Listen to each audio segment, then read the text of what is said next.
Ever had a conflict at work or at home that you didn't see coming and you didn't know how to sort it out? Have you heard about emotional intelligence?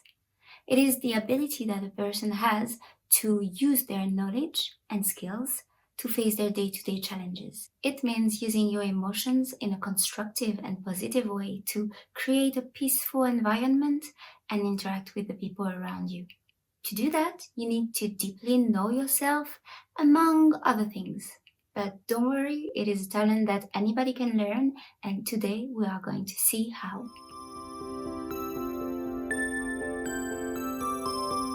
Hey guys, I'm really happy to see you back there, and I hope that you will like this topic. And if you do, don't hesitate to push the thumb up and share this video.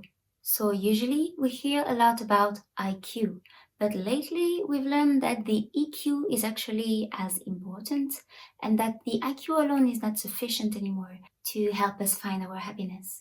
First of all, we will start with a little introspection that I hope will help you better detect your emotional behavior. Take a moment alone, a notebook and a pen, and ask yourself the following questions. And don't hesitate to pause the video if you need more time to reflect and answer. Ready? Breathe in and out and focus deeply. My first question will be, do you think that you usually listen to your emotions?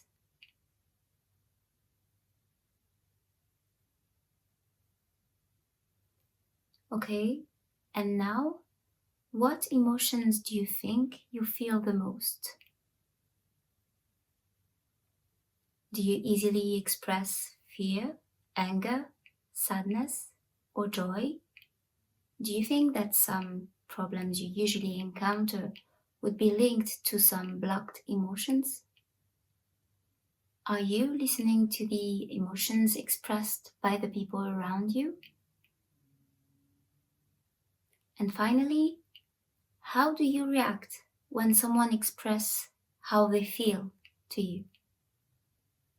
Okay, so these were just a few questions to help you get in and maybe help you get used to take a little moment for yourself and focus deeply on how you feel.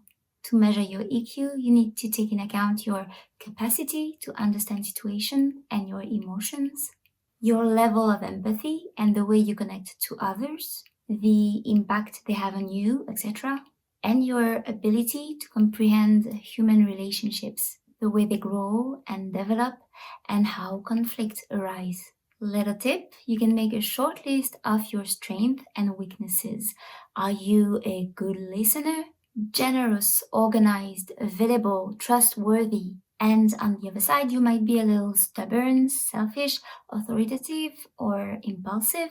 Be honest with yourself. It's the most important thing. If you can't face yourself, you won't be able to improve. If you can't figure out your strengths and weaknesses but feel comfortable enough to receive feedbacks, ask your close one. Then reflect on what they said and see where you stand. Building your self-awareness is so important. Self-awareness is the ability to observe yourself from an objective point of view and connect to your feelings. Self-awareness is entirely benign because there is no judgment. It is just awareness about who you really are. It will also help you figure out your limits and boundaries, which is quite important in relationships.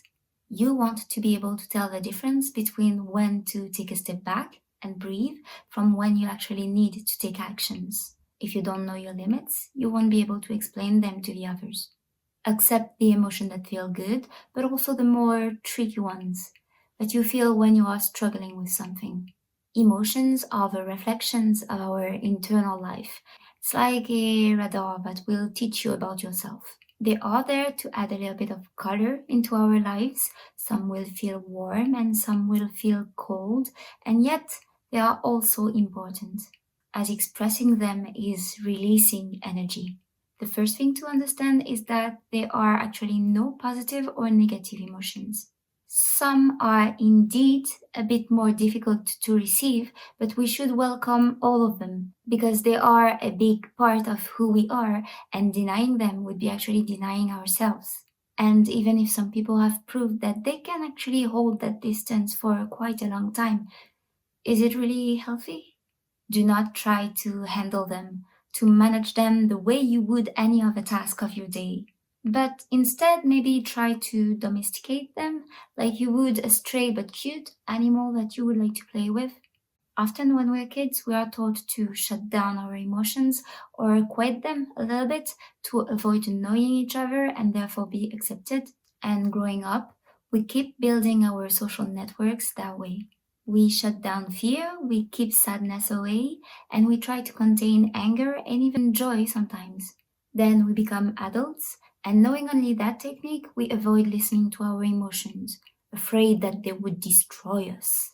Until the pressure becomes too heavy and we find a good therapist to help us sort out everything. So, this is just a short introduction on emotional intelligence. There is more coming on that topic, but I will conclude by adding this. You need to understand that it is not the emotions that we need to refrain, but the behaviors that are born from each of them when we don't understand them.